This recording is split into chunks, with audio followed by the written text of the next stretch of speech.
I am an artist. Because the Niger Delta flows through my blood, because I know guava by taste, not name, because I eat ripe plantain raw, because the most natural piece of clothing to put on my body is a rapa, because sometimes I like to walk barefoot, the streets, the grass, the sand, the earth, because sometimes I get so homesick I can't function, because there is nothing as strong as my love for my people, my country, our languages, how we move, how we dress, because when the music plays, my soul comes out, because I love the heat, sweat dripping down my back, sweat everywhere, because I love you, because I always have and always will, because I will always save a song for you, find a song to dance with you too, because you give me life, because you make me laugh, because I was born to do it, because your smile lights up mine, because I love fish, love the water, I represent the Delta, I represent all people you don't see, the Nigerian women making love to each other in the night, soft, slow, hard. I represent to you who you do not know. I represent the New York mixed with the Nigerian, the subway tracks, the red soil, the urban, the rural, the daughter of the village who dances on concrete, because I am a mixture of so many rhythms and beats, because I like heels and power tools, because I am soft, because the beat, I live by that beat, because of and within that beat, because I was meant to tell stories. I came so I could tell you all this and all this and all this, because the Delta flows through my blood, because of these things, I am an artist. Wow. I like that. But, I got so much more from it.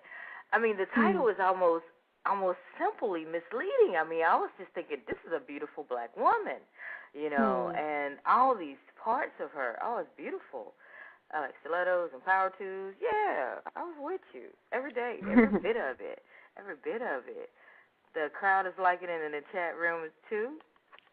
It's a slight delay from what you and I are speaking and what they're actually hearing in the chat room, Fly. So there's a slight 30-second delay there. So, but yeah, I'm loving that, and I'm sure they're going to request another piece before the night is out. So be prepared. No problem.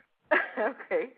Now, we brought up the fact that you're Nigerian and you're dyke, and yes, you're very, very out with that, and it's part of who you are. But, and of course being Nigerian, my first thought was, Africa, you hear so much in the news, especially recently with it being so anti-gay. And you mentioned that your mother supports you in every which way, but how does your family feel about you being gay? Is it an issue when you go home? Well, I'm not out to my family in Nigeria, because I don't. It's really interesting when thinking about coming out and what that means in an African context. I've been talking about this to some of my queer African friends about what it means to come out in an African context. Because what coming out typically means is, you sit everyone down around dinner. And you're like, Mom, Dad, I'm gay. or whatever. Whatever. That's like what you see on TV. That's what a lot of folks do. And maybe you get kicked out of your house. Maybe they're accepting. Maybe they're mad, and then they accept you or tolerate you, whatever.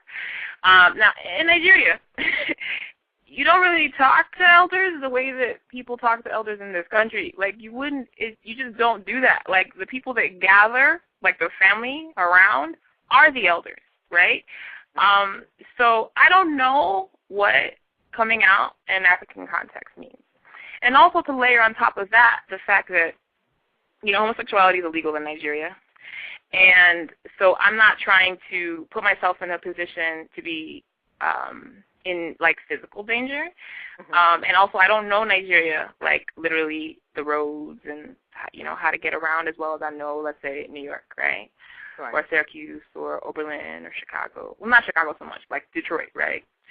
So it's not safe for me to do that. As far as coming out to, like, individuals, like, that's something that when I spend more time in Nigeria, I think that I will do. I'm very, very out to my mom. I'm very out in New York.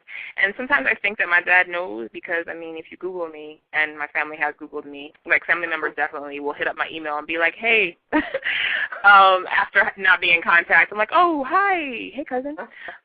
So, it's a very, very, definitely is a World Wide Web, so I think that some folks do know, and whether or not they choose to talk to me about it is up to them, right? But in this moment, I'm not coming out for a safety factor. I think that when I spend more time in Nigeria and I can like really like solidly, how can I say this?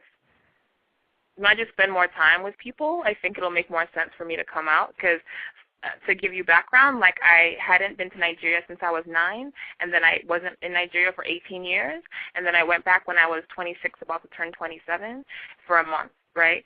So it's like a lot of time and a lot of not knowing people, like people who look like me, sound like me, you know, and we're similar in a lot of ways, and they remember me and I remember them, but we haven't seen each other, and in some cases talked to each other for like 2 decades. So these people who we have the same blood in our veins and the same heartbeat, it's hard for me to just be like, hi, by the way, I'm a dyke. Like, it's like, right. You know? So I don't know. I think it's difficult for me to try and figure out, like, what does coming out in an African context look like? How can I do it and be safe? Like, what risks am I willing to take? And what are the prices I'm willing to pay? Meaning, if there are certain people who like don't want to be a part of my life because of that, like, am I willing to live with that? So those are all the things that I think about. At the same time, when I think about, I wonder if someone's going to randomly find out that I'm a dyke by Googling me, that doesn't stop me from being as out as I am. Gotcha. Yeah. And I can respect that because it is dangerous to be out in that country. In this country as well, but you right, know, in different ways. Right, totally different. Yeah, you're right. It can lead to bloodshed in this country as well, but it's definitely much more pervasive over in those other countries out there. So, okay, so being a Nigerian dyke in the United States, you know, I will admit to being a crusher of accents. You know, I love chicks with accents. You know what I'm saying? Just a little bit. I'm sorry. What'd you say? I didn't hear you. Sorry. I said I love chicks with accents. You know, a little bit different and things like that. So I'm sure the Nigerian dyke thing, does that get you any extra love and affection in the community? I'm sorry. I can't hear you. You said accents? Yes, accents. Can you hear me now? Yeah, I can hear you. Okay, I'm making sure that everybody can hear me. Okay. Again, what I was saying was in regards to being a Nigerian dyke in the United States, and a lot of women here liking, or I like accents and differences and nationalities and things like that. Is that an opening more so for you here in the States, being a Nigerian dyke? Do you get more questions? Do you get more dates? Well, I don't know. I've never not been a Nigerian dyke, so I don't know what it would be like, what I'm comparing it to. I don't really, if people are attracted to me because I'm a Nigerian dyke, and they're doing it in like a gross, like, oh my God, you're from this place, that's so exotic, that's kind of disgusting to me. I've gotten that more from men, actually, in the past. I remember this specific moment when I was in Atlanta. And I was walking down the street, and so you know how dudes just randomly find a way to talk to you and you don't know them, right? And this guy was talking to me, and he was like, where are you from? And I'm like, I'm from Nigeria. And somehow that came up, right? And he's like, and he meant, what did he say? It was something like, oh, are you really from there, or are you just saying that like we're all from Africa? I was like, I'm really from there. He's like, yeah, because, you know, some people just say that, but they're not really. And I'm like, all right. He's like, yeah, that's really, and he had like some kind of like it made him more attracted to me. You could tell by how he was reacting to me, like me being Nigerian somehow meant something sexy or authentic or real to him. And it was like he had pride in that for me. Like that was something that drew him to me.